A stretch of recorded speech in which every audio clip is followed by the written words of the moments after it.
Siang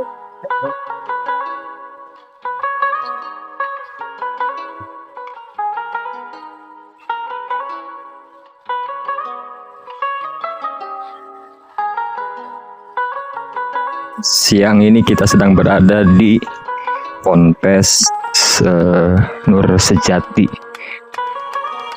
Ini tepatnya di kediaman Jengan itu.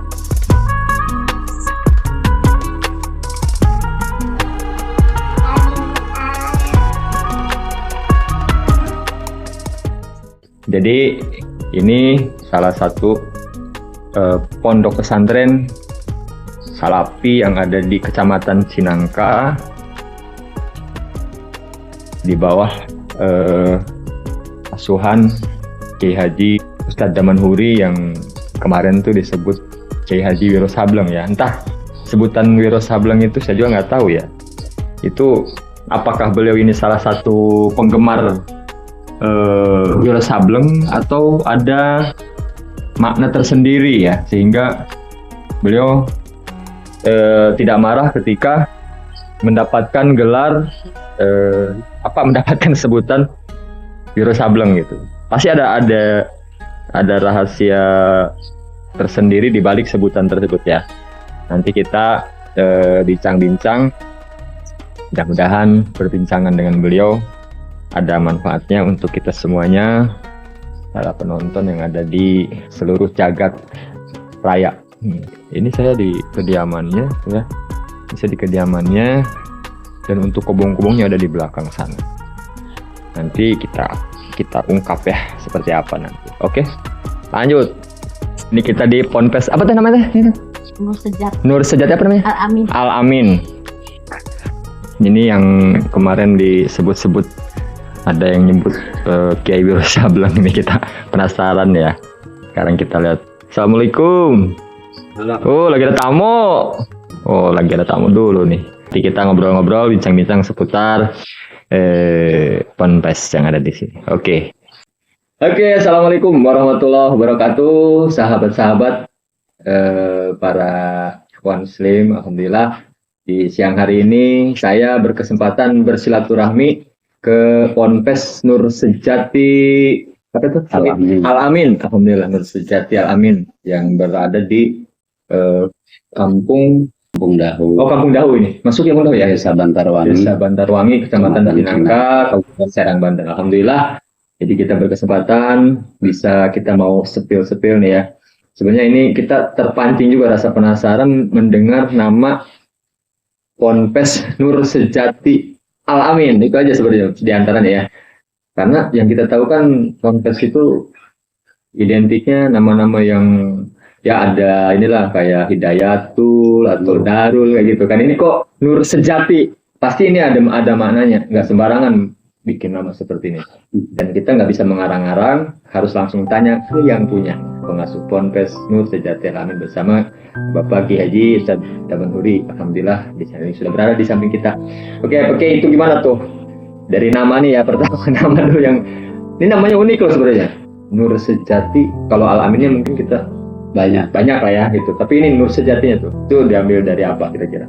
Pada awal biasa mimbabi tasmiyati saya bismi juz'ihi, memberikan satu nama pasti akan melihat atau mengambil dari juz'iyah atau sisi daripada karakter ataupun seseorang ya, ataupun organisasi.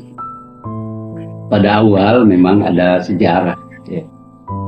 Waktu itu saya bertanya ke seorang guru waktu di awal pesantren untuk pendirian pesantren pertama, itu beliau mengasih nama Al Amin. Pada dasarnya mengapa dinamakan Al Amin? Karena ya namanya santri Salafi tidak punya modal apapun, cuman modalnya amin. Jikalau ada orang yang mau dibantu baik secara spiritual ataupun apa, senjata kita cuman amin aja. Nah, dari situlah kita mendirikan pesantren dengan nama Al Amin. Adapun nama Nur Sejati itu begitu guru saya yang keturunan Cikundul. Kalau dari itu ke-27 kali ya. Apa itu yang grup itu? Nah, grup ke-27 dari Arya Wiratanudata. Itu Wong Songko Corona segala herang. Ya masih darah O lah. Kalau 10 grup itu O, ya. Dari Ayang Prabu Siliwangi. Beliau sebelum wafat mengamanahkan ke saya bahwa tolong kalau bisa ini amanah dari kesepuhan-kesepuhan Siliwangi itu untuk mendirikan pesantren ataupun yayasan namanya Nur Sejati. Nur itu adalah cahaya.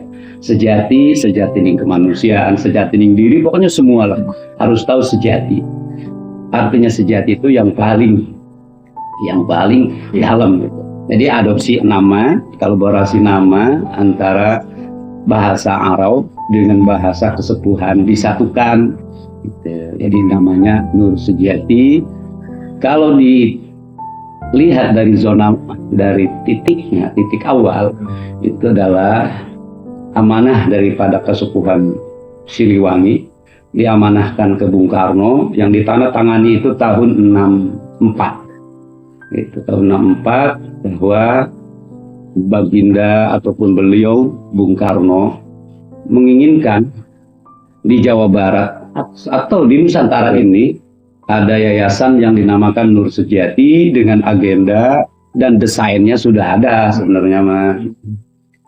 Cuman dulunya itu ada kurang nyambung menurut logika saya, karena harus mengambil daripada anggaran-anggaran rahasia sebenarnya sama orang kesepuan yang tahu, jadi tidak boleh dipublikasikan itu mah gitu. Nah, tapi saya punya pemikiran sekarang ini kan kita harus real, harus jelas dengan fakta di lapang. Ya mungkin harapan Bung Karno ataupun cita-cita Bung Karno dengan orang-orang kesepuhan yang ada di Nusantara bisa tercapai dikala orang-orang bintang baik dari TNI, Polri ataupun yang lain-lain lah yang punya jabatan bintang gitu kan, itu kita bersatu duduk bersama mengagendakan dari mana mengambil anggarannya supaya terbentuk pesantren yayasan Nur Sejati. Ya, itu sebenarnya mah. Oh, berarti itu nama Nur Sejati itu bukan artinya Pak Kiai ini asal bikin gitu enggak ya? Enggak, ada amanah juga. Ada amanah.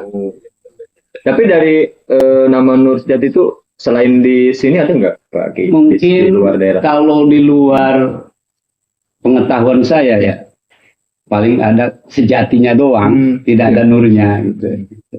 Jadi, sepengetahuan saya tidak ada lah, dan punya logo juga yang khusus. Logo stempelnya itu punya logo khusus. Logo yang pertama dengan kalimat tauhid, maka saya salin dengan bahasa Islam bisa maju dikala otak berpikir, hati berpikir. Tuh 2 poin itu yang dipakai ya. Otak berpikir, Islam bisa maju. Islam bisa maju. Kalau otak berpikir, hatinya berpikir. Jadi kolaborasi dua itu. Oh ya, pakai itu kan saya dengar pakai itu aslinya bukan orang sini. Iya. Di rantauan ya. Dari mana pakai tadinya? Ya memang awalnya kalau dibahas nggak selesai 1 bulan ya. Selentingan aja. Memang saya asli orang Malingping. Oh Malingping. Oh berarti kan saya lihat nih tadi dari bangunannya segini tinggi, terus di sana juga ada masjid.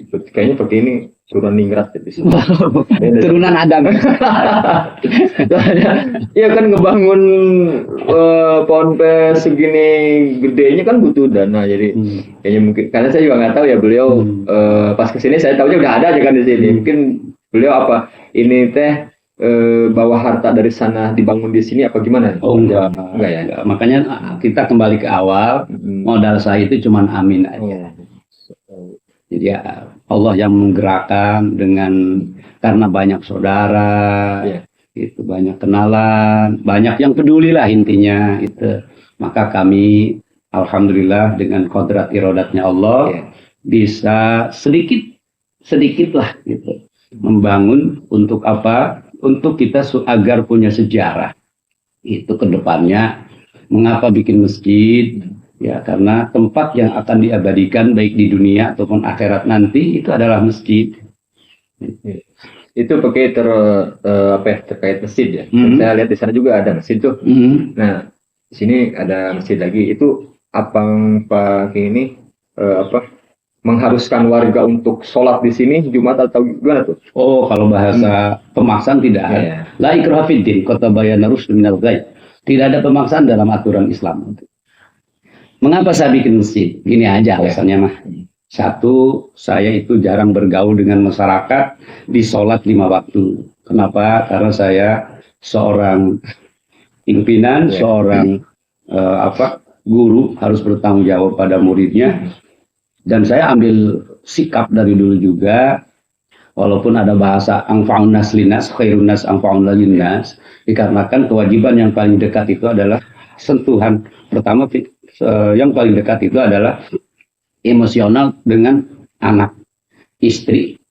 Karena saya dititipkan oleh Allah santri, maka saya dengan santri. Berarti baik dalam ibadah mahdoh ataupun gair mahdoh, habul minallah ataupun habul minannas, berarti kita harus mendepankan itu keluarga dulu. Aku angkusakum wa ahlikum nar, baru bukan dalam arti saya tidak peduli dengan masyarakat, bukan. Karena kalau kita mengelola pesantren, mengelola di masyarakat, ya kalau bahasa kasarnya itu ngarau siku, ngarau wapun kusiku, gitu bahasa Sunda. Jadi kami berjalan, tujuan kami adalah sama, suluk ilallah, menuju Allah, tapi dengan tugas dan jalan masing-masing. Gitu. Tapi memang ada nilai positifnya berarti dengan bikin masjid begini. Oh, gini kan. Jadi Ustadz, kan di sini banyak Ustadz tuh ya. Kalau misalkan ya Abah ya ini ke masjid, misalkan rutin, sudah otomatis tuh Ustadz setempat pasti juga enggan juga kan yang mau jadi imam ya kan, dan namanya ada PKI mulai akhirnya Ustadz yang itu mungkin enggak maksimal juga kan memanfaatkan di masyarakat itu. Tapi alhamdulillah kan masyarakat gitu mereka juga kan akhirnya bisa mengembangkan yang biasa imam, khotib segala macam gitu ya. Oh jadi yang pertama tadi prioritas itu keluarga, terus santri ya terutama ya, titipan ya para wali murid, wali santri ya. Ya, adapun masalah pelaksanaan sholat itu bebas siapapun orangnya. Cuman ini bukan masjid jame ya. Ini adalah masjid pesantren untuk santri dan umum. Oh bedanya itu ada tuh masjid jame itu kayak kalau masjid jame itu artinya masjid yang sering diadakan kegiatan baik sholat 5 waktu ataupun Jumatan. Ya kalau kita sholat Jumatan tetap bersatu dengan masyarakat yang ada. Karena kita juga ngertilah sedikit ala kadar bagaimana menurut fikihnya, bagaimana menurut aturan kemenagnya, itu kami tidak akan merubah sistem dan aturan secara hukum agama ataupun secara hukum negara. Ya intinya kami bikin masjid ini tujuannya supaya kita bisa iktikaf. Karena menurut ahlu sunnah, mazhab syafi'i, itulah yas'u i'tikafu illa fil masjid. Sedangkan kami ke masjid itu paling 1 minggu 1 kali dikala kegiatan sholat Jumat. Berarti alangkah ruginya kita tidak ada kesempatan setiap waktu untuk iktikaf. Ya kalau punya masjid sendiri kan bisa iktikaf gitu ya. Karena yang utama itu ibadah untuk kegiatan sholat dan laki-laki itu fil masjid, di dalam masjid. Masya Allah tuh. Jadi sudah tuh ya terbuka tuh kan masalah masjid sudah. Oh ya oke ini. Saya anggarannya apa? Oh ya itu termasuk anggaran juga kan? Ya. Apa diminta mungut ke masyarakat gitu? Enggak ya? Itu kalau memang orang pada yang nanya. Kalau di sini kan manggilnya Mang, itu masjid siapa ya? Anggarannya dari mana? Saya jawab polos-polos saja. Dari orang yang punya uang. Dia bilang apakah dari anggaran pemerintah ya? Kalau dari anggaran pemerintah harus tertera rapnya. Betul. Iya, saya bolak-balik nggak ada misalkan berapa gitu kan anggaran pemerintah harus ada itu ya. Oh, jadi itu hamba Allah. Nah, ada lagi yang ngomong, berapa itu total semua? Nanti aja ada yang ngomong, ini apakah bantuan dari Qatar atau dari Timur Tengah? Saya jawab juga, kalau dari Timur Tengah, struktur bangunannya, desain bangunannya, itu harus mengikuti dari aturan Saono. Ini kan desain saya yang bikin gitu, aturannya saya yang bikin. Jadi memang pure nggak ada dari Qatar, enggak. Emang sih itu jadi ciri ya, kalau di pemerintah pasti ada pelang, ya RAB-nya. terus dari Qatar biasanya ada tuh pelang yang tulisan itu ya. Ya. Jadi singkatnya dari orang yang punya uang peduli untuk membantu kita walaupun belum selesai ya. Belum ada tempat duduknya, itulah kapasitasnya belum mencukupi. Kalau layak berjamaah udah cukup, alhamdulillah. Cuman gini doang. Oke, jadi ada yang bikin heran sih. Suka teman-teman juga nah. Mangga. Para kiai itu kalau usaha saya lihat nggak ada jualan apa gitu, nggak ada gitu ya. Ini bisa bertahan, bisa punya keluarga, bisa punya anak itu apa sih tipsnya itu kira-kira buat ini buat teman-teman di netizen semua nih? Ya Karena kan itu kan ngiri juga kita ya. Kita yang usaha siang malam, waduh boro-boro mau bangun masjid, bangun rumah aja, pondasi aja dari dulu, oke. sebenarnya pembahasan itu sangat luas ya, dan punya likulifan istilah Nuarijal juga. Jadi setiap hal itu ada pembahasan, gitu. Ada keilmuannya juga. Kalau bahasa sekolahnya kurikulum itu masing-masing. Udah, kita jangan terlalu membahas tentang keilmu hakikatannya. Kita membahas dari Fatihah aja. Ya karena na'budu ya kan nasta'in itu. Ista'in itu kita minta tolong. Ada bahasa surahannya dua. Satu usaha bil batni, kedua usaha bil kasbi. Usaha bil batni itu usaha yang tidak terlihat oleh orang dengan secara kasat mata, gitu kan, dengan secara interaksinya enggak terlihat. Nah, maka oleh Allah akan diganjarnya ataupun dikasihnya orang juga tidak tahu. Gitu. Cik bahasa kasar ujuk-ujuk aja deh. Kata tasyhadu nasa ajaiban min fadlika. Iya, kalau bicara tadi ada apa tuh tadi fil batni dan fil kasbi ya. Berarti kan dua-duanya sebenarnya usaha juga sebenarnya ya. Enggak diem kan? Ya. Kalau secara zahir kelihatan. Kan kita menilainya. Ya, kan gitu kan.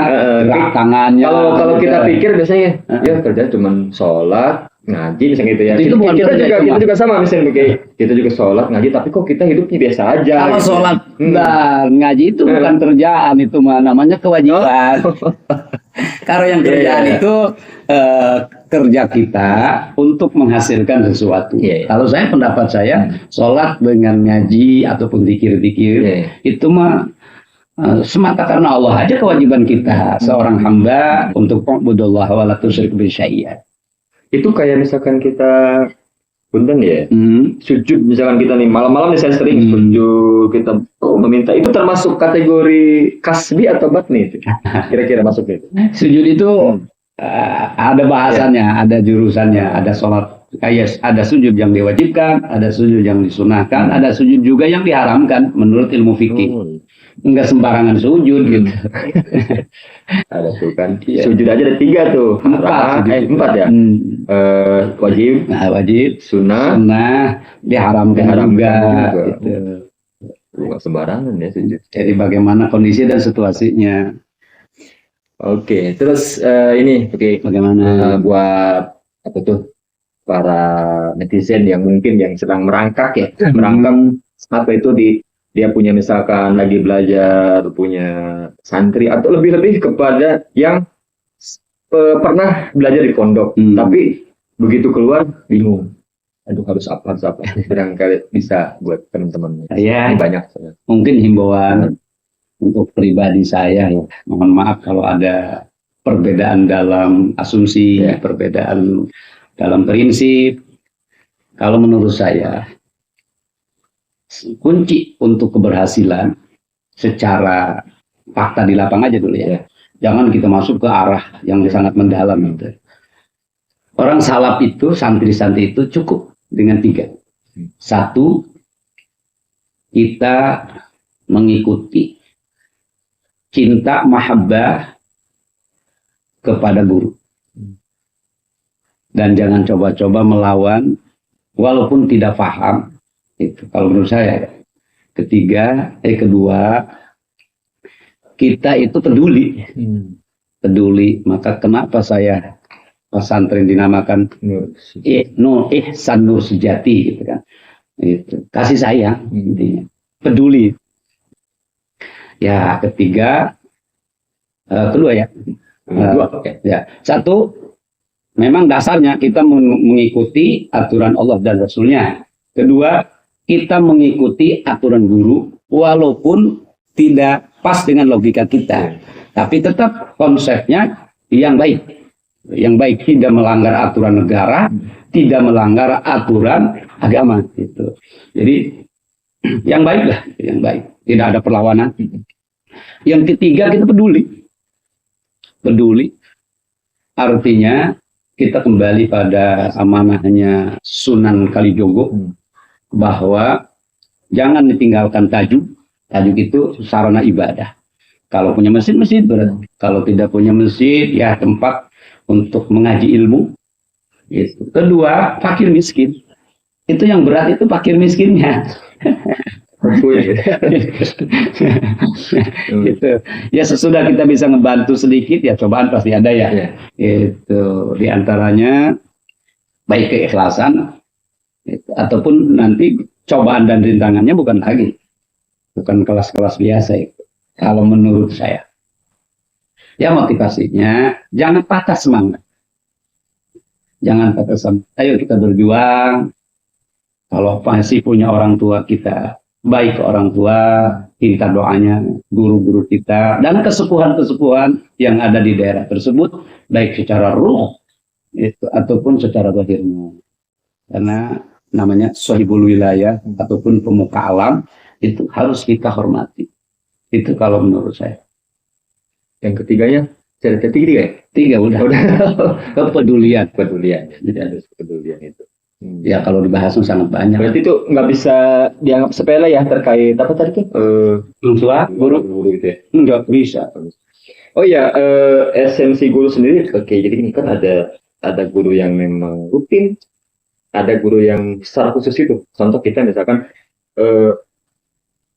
apa ya, dijajahkan ilmu gitu dari guru tersebut. Apa guru yang itu apa yang memang kita mendapat ijazah ilmu dari beliau, apa hanya sekedar yang kayak yang nguruk selewatan gitu, kira-kira. Guru itu yang lebih ininya.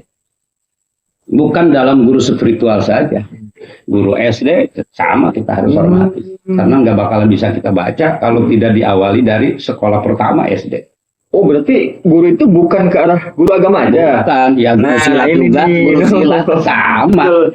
Selama ini yang jadi ini, oke, jadi itu dianggapnya bahwa yang perlu, artinya ini penghormatan itu adalah untuk yang guru agama saja. Enggak. Karena tuh kayak guru SD gitu. Iya. Nggak ada hormat-hormatnya gitu. Di situ saya cek, saya cek kebanyakan orang, naudzubillah, di antaranya bukan oknum, belum terbuka, belum peka.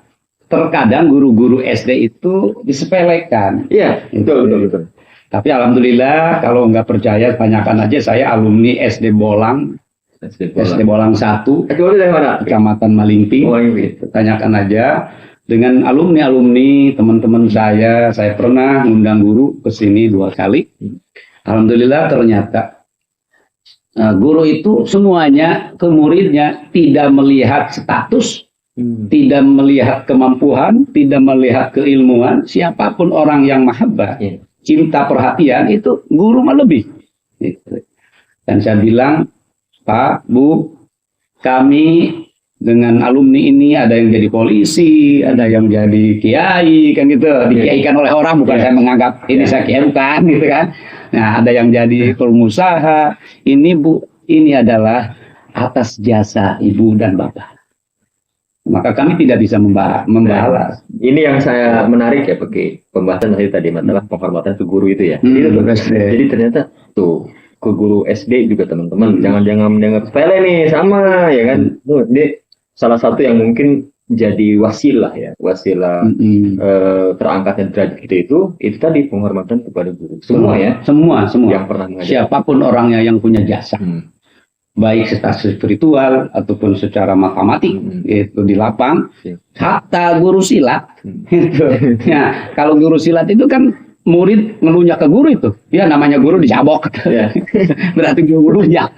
Ya, terus lagi gini, kadang-kadang ada aja ya yang suka berpikiran apa ya, seolah-olah menganggap sebelah mata ke sekolah-sekolah ya kayak SD gitu. Kan ada kan gitu tuh, katanya bikin SD aja gitu kan, harusnya ke sekolah yang madrasah, padahal sama aja ya. Sama.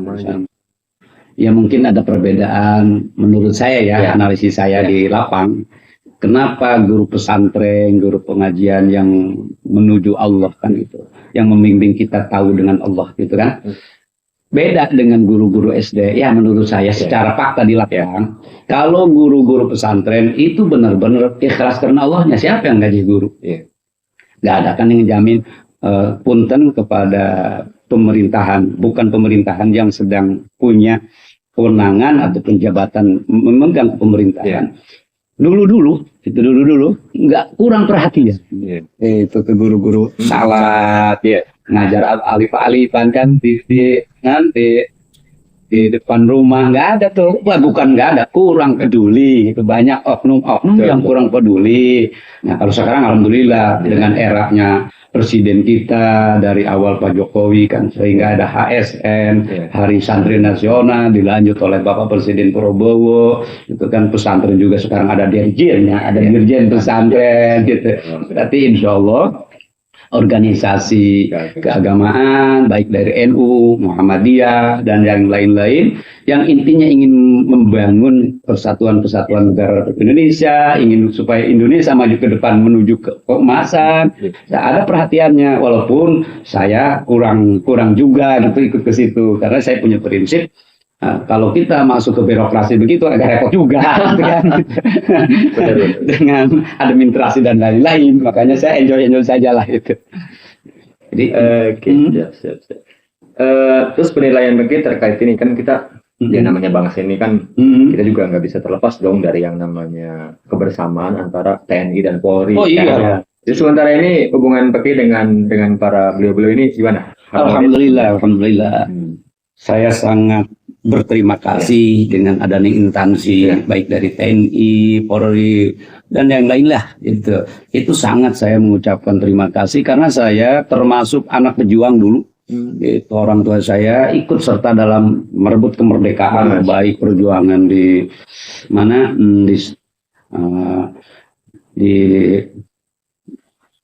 mana Cimone dan lain-lain. Itu cuman namanya orang tua dulu. Orang tua saya itu dari Malingping berangkat untuk merebut kemerdekaan. Pemimpinnya Kiai Haji Sulaiman, bapak saya namanya Syamil bin Majusa. Itu kenapa beliau sertifikatnya waktu sertifikat ikut perang itu namanya itu veteran itu nggak ada karena bapak saya nggak bisa baca huruf Latin. Kalau baca Quran alhamdulillah sedikit paham ya, namanya orang kesepuhan jadi hilang itu. Jadi bisa dikatakan orang tua saya itu pahlawan yang tak dikenal. Ya bukan pahlawan nasional ya, kalau pahlawan nasional kan harus disahkan oleh presiden. Kalau pribadi saya, siapa orangnya yang memperjuangkan kemerdekaan apalagi sampai wafat dalam perjuangannya, saya anggap itu pahlawan. Gitu. Walaupun tidak dikatakan pahlawan nasional, tapi saya sering Fatihah ke seluruh pahlawan Republik Indonesia dari suku apapun, agama apapun, itu saya anggap semua adalah pahlawan. Terus gini, tadi kan yang namanya hampir mayoritas lah ya para penduka agama ini ternyata gurunya nggak satu nih, soal saya ya. Terus lagi saya dengarkan dari logat bahasa begini, agak mirip-mirip dengan bahasanya almarhum Buya Uci Cilongok. Apa dengan beliau itu masih satu guru juga atau gimana tuh? Gimana itu? Suka ada tuh soalnya. Ini bahasa kayak kita harus tahu dulu status dari awal ya. Alhamdulillah, ini bukan pamer ya. Ya, nggak apa-apa, ini kita buat para generasi. Siapa tahu karena ada saudara saya, ada teman-teman gitu kan. Ataupun yang kenal dengan guru-guru saya, memang saya pertama belajar itu di dua kiai di kampung. Satu Kiai Haji Marwan, pesantren Nurul Iman. Itu yang di sana, di Malingping. Itu. Dan terus Abah Obay, itu guru saya juga.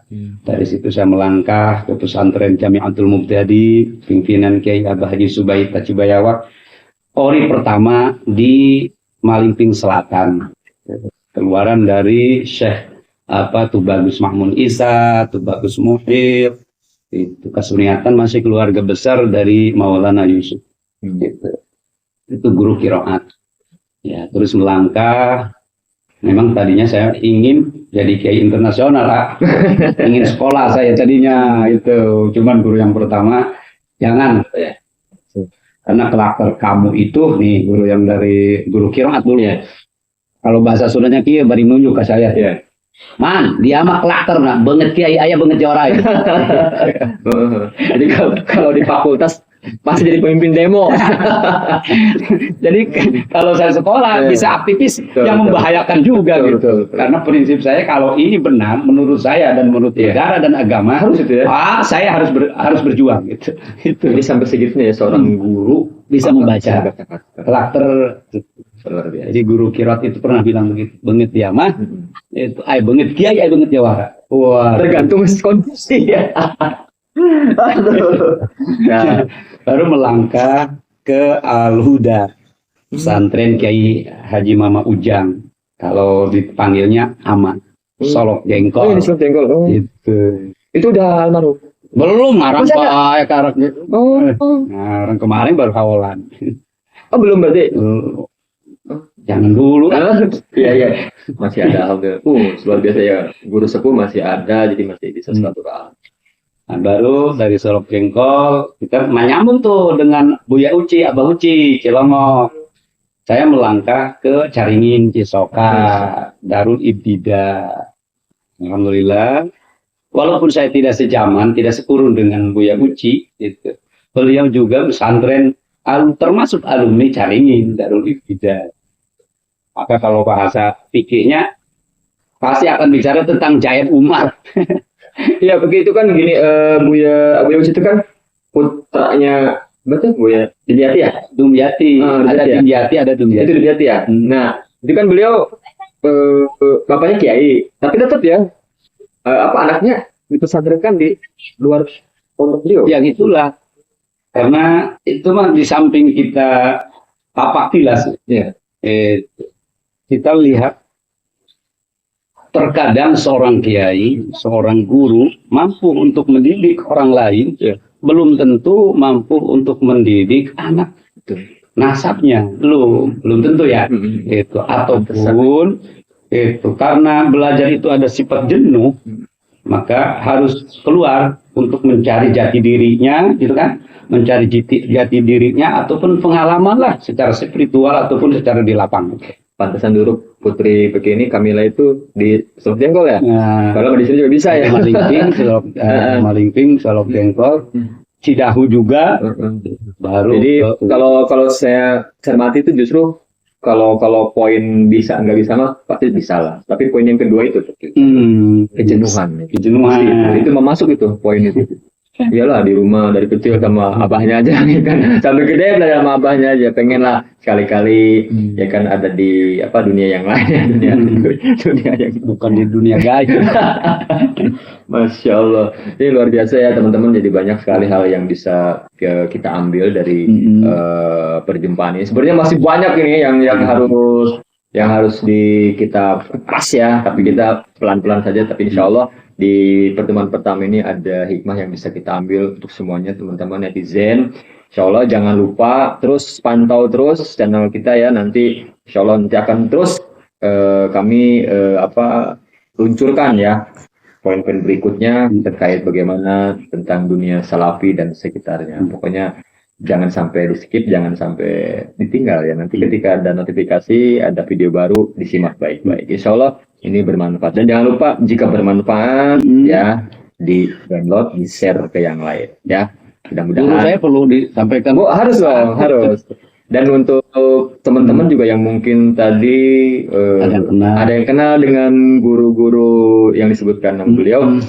Berarti masih satu urat. Boleh dong nanti beliau itu satu sanad bisa nanti silaturahmi juga berarti ya ke sini ya. Mungkin kan istilahnya gini. Ketika sudah lulus orang tuh hilang kontak. Iya. Oh di mana nih dulu tuh ya yang teman satu kobong. Bisa aja kan sekarang udah hilang kontak. Ya mudah-mudahan lewat channel ini yang mungkin dulu pernah satu angkatan dengan beliau nih kasih informasi, sekarang beliau tinggal di Liurum.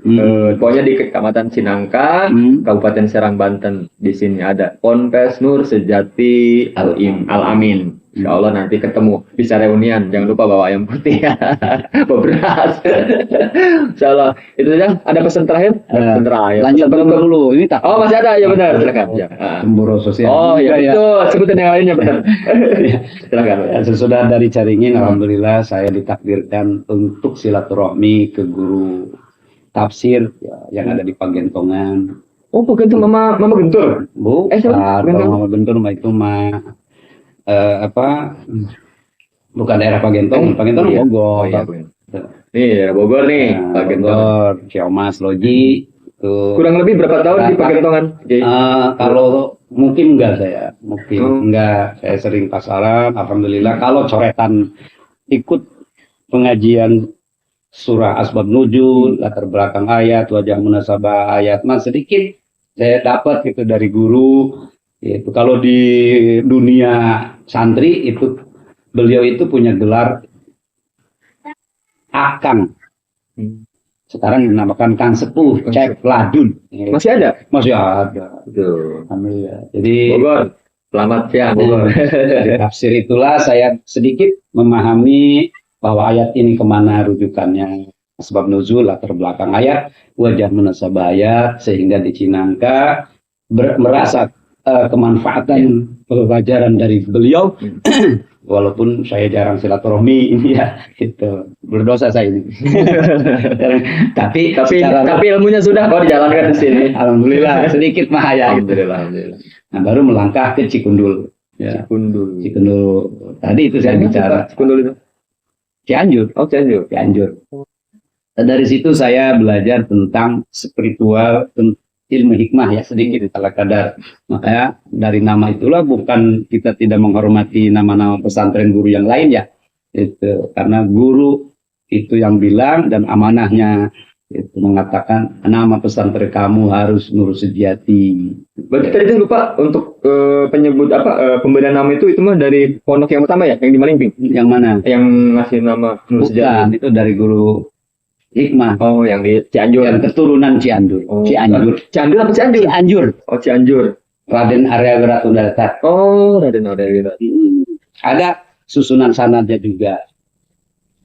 Sanad keturunan ya. Kalau semua itu saya sanad keilmuan. Tuh, nah. Ternyata kalau guru tauhid itu saya dari Umi Duriyah. Umi Duriyah Pangodokan berdekatan dengan pesantren Al Istiqlaliyah Malaysia. Itu masih ada? Ada. Ya teman-teman, ternyata untuk bisa seperti ini nggak bisa dong. Bangun tidur langsung bisa, kan? Banyak yang di jalan ke sana ke sini gitu. Nggak satu tempat ya. Ya. Ini banyak tuh.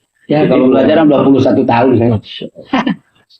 Jadi untuk kayak teman-temannya yang bapeurah teh kudu peurih eta. Ujug-ujug yang jadi kiai. Ujug peurih mah pahit. Ini mah baru apa namanya tuh, baru belajar sebentar doang laju pengen jadi kiai. Itu boleh-boleh aja. Kalau mampu mah bagus. Boleh. Alhamdulillah saya ucapkan terima kasih. Bangga saya ke orang yang pesantren baru 5 tahun, 6 tahun udah dititipkan oleh Allah ilmu. Saya bangga. Karena saya emang belum bisa. Oh ya, ini ada tambahannya kayak gini.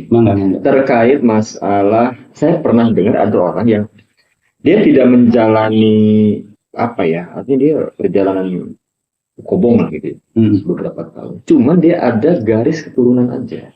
Misalkan punten, dari entah kakeknya atau apa, kebetulan pemuka agama. Nah, si orang ini bukan secara tiba-tiba ya, cuman dia kok ada kelebihan, punya pemahaman tentang agama yang detail, padahal dia tidak ikut akademi secara resmi lah ya gitu, di Ponpes atau di mana. Itu menurut pandangan Pak Haji gimana kayak gitu? Kira-kira ada pengaruhnya enggak? Sebenarnya sangat sensitif juga ya, karena versi orang itu pasti beda. Versi orang pasti beda. Kalau menurut saya, wa'allamal adamal asma kullaha. Allah memberikan ilmu kepada Nabi Adam itu yang namanya otodidak. Satu keilmuan yang orang tidak tahu. Karena berarti hasil penemuan hasil penemuan. Dan lagi jangan terlalu aneh juga Karena doa-doa sepuh dulu kan Rabbana hab lana min azwajina wa dzurriyyatina. Nah, dzurriyyah itulah genetik.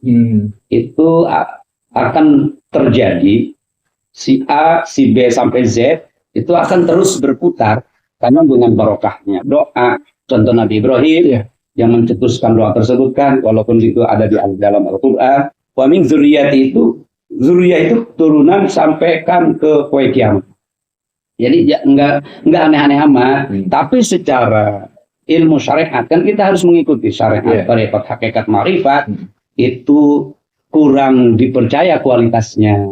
Kenapa? Ya kalau kita mampu tanpa guru, ini kalau di dalam ilmu ilmu syariat, ilmu thariqah, ilmu hakikat, tidak melalui sanad guru ataupun mursyid yang kualitasnya itu teruji, maka takutnya itu dari setan. Walaupun sedikit beda asumsi, beda pemikiran kan, tapi untuk saya, kalau memang ada, saya bangga. Cuman secara hukum, saya kurang setuju. Secara hukum syariat kurang setuju. Karena nanti akan mengkulutuskan juga. Dan bisa-bisa malas lagi mau belajar. Udahlah keturunan ini. Nah, sekarang, tapi kalaupun ada, berarti nggak aneh ya? Nggak aneh. Ya namanya Allah sifat kawas. Ada poin yang itu. Kawas. Tidak boleh kita memonis. Tidak boleh kita menghakimi. Tidak boleh. Berarti tadi yang terakhir lalanang itu di apa tuh, di Cianjur ya? Terakhir itu? Bukan terakhir, masih ada banyak. Oh, masih banyak. Paling ujung sekali di mana itu? Paling pastinya yang udah mau sampai rumah tangga lah ninggalin itu di terakhir mana? Kalau terakhir mentoknya kita dari Cianjur, karena kita nikah dengan Santi Cianjur. Dengan alumni Umi Haji Ade Bureda, keturunan dari Abuya Otong Nawawi.